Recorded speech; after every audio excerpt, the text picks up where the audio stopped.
ఐశ్వర్యవంతులు అవ్వడం గ్యారంటీ. వాస్తు ప్రకారం ఈ 8 టిప్స్ పాటిస్తే చాలు.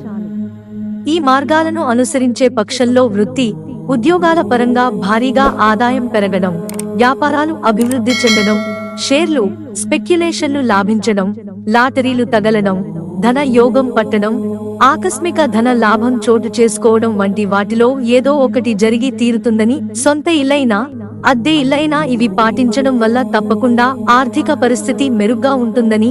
1. ఇంట్లో ఉత్తరం, తూర్పు, ఈశాన్యం దిక్కుల్లో ఏదో ఒక వైపున కుబేర యంత్రం ఏర్పాటు చేసుకోవడం వల్ల సంపన్నులయ్యే భాగ్యం పడుతుంది. ఈశాన్య మూలలో పొరపాటున కూడా చెప్పుల స్టాండ్, పాత ఫర్నిచర్, విరిగిపోయిన వస్తువులు ఉంచకూడదు. ఆ ప్రదేశంలో దుమ్ము, ధూళి చేరకూడదు. పరిశుభ్రంగా ఉండాలి. 2. నైరుతి దిక్కు కూడా సంపన్నులు కావడానికి తోడ్పడుతుంది. నైరుతిని ఎంత సద్వినియోగం చేసుకుంటే అంత మంచిది.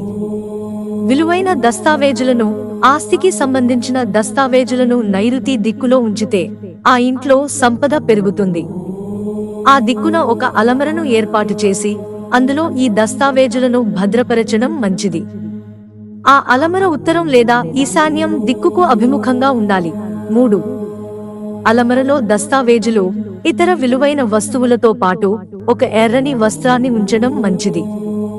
ఒక స్ఫటికాన్ని ఉంచడం వల్ల కూడా సంపద పెరగడం, అతి తక్కువ కాలంలో ధనవంతుడు కావడం జరుగుతుంది. ఇంట్లో ఏ మూలలోనూ పాత వస్తువులు, విరిగిపోయిన వస్తువులు ఉంచకూడదు. ఉత్తరం, తూర్పు, ఈశాన్యాలను పరిశుభ్రంగా ఉంచడం అవసరం. 4. ఇంట్లో ప్రధాన ద్వారంలో, అంటే తలుపుల్లో ఎక్కడా పగుళ్ళు, విరుగుళ్ళు, వంపులు ఉండకూడదు. ప్రధాన ద్వారం ఎప్పుడూ పరిశుభ్రంగా, ఆకర్షణీయంగా ఉండాలి. ప్రధాన ద్వారం ఎదురుగుండా పూల మొక్కలు, అందమైన బొమ్మలు ఉండడం వల్ల సంపద పెరుగుతూ ఉంటుంది. వృత్తి, ఉద్యోగ, వ్యాపారాల్లో ఆదాయపరంగా అభివృద్ధి ఉంటూ ఉంటుంది. 5. ఈశాన్య దిక్కులో నీటి వసతిని ఏర్పాటు చేసుకోవడం మంచిది. చిన్న ఫౌంటైన్ లేదా ఆక్వేరియం, చిన్న పంపును ఏర్పాటు చేసుకుంటే ఆ ఇంట్లో భోగభాగ్యాలకు లోటుండదు. ఆ దిక్కులో నీరు ప్రవహించడం సంపదకు మంచిది. ఆ దిక్కులో నీరు నిలిచిపోవడం, మురికి నీరు ప్రవహించడం వల్ల ధన నష్టం జరుగుతుంది. అయితే అక్కడ నీటిని పరిశుభ్రంగా ఉంచడం కూడా చాలా ముఖ్యం. దీనివల్ల సౌభాగ్యం పెరుగుతుంది. 6.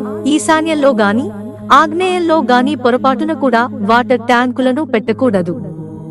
ఆ మూలల్లో పైన వాటర్ హెడ్ ట్యాంకును ఏర్పాటు చేసే పక్షంలో ఆర్థిక పరిస్థితి క్షీణించిపోవడం జరుగుతుంది. ఆ ఇంట్లో వారికి ఆర్థికంగా కలిసి రావాలన్నా, ఆ ఇంట్లో శుభకార్యాలు జరగాలన్నా ఈశాన్యం, ఆగ్నేయ మూలల్లో వాటర్ ట్యాంకులను ఏర్పాటు చేయకూడదు. 7. ఇంట్లో ఎక్కడా నీరు కారుతూ ఉండకూడదు. వంట గదిలో కాని, స్నానాల గదిలో కాని, ఇంటి చూరు నుంచి కాని, ఏదో ఒక పగులు నుంచి కాని నీరు కారుతూ ఉండడం వల్ల ఆర్థిక సమస్యలు తలెత్తుతాయి. సంపద తరిగిపోతుంది. ఆదాయ వృద్ధి ప్రయత్నాలు వృధా అయిపోతుంటాయి. పైగా వైద్య ఖర్చులు పెరుగుతాయి. ఎక్కడైనా నీరు కారుతుంటే వెంటనే మరమ్మతులు చేయించడం మంచిది. 8. నైరుతి మూలలో మరుగుదొడ్లను, స్నానాల గదులను నిర్మించితే ధన నష్టం అధికంగా ఉంటుంది. ఎంత కష్టపడి సంపాదించినా పరుల హస్తగతమవుతూ ఉంటుంది. వీటిని వాయవ్యంలో గాని, ఈశాన్యంలో గాని కడితే ఇంట్లో సంపద ఇబ్బడిముబ్బడిగా పెరుగుతూ ఉంటుంది. దాదాపు పట్టిందల్లా బంగారం అవుతుంది. ఆదాయ ప్రయత్నాలన్నీ విజయవంతం అవుతాయి. మిత్రులారా, ఛానల్ సబ్స్క్రైబ్ చేసుకోవడం మర్చిపోకండి. ధన్యవాదాలు.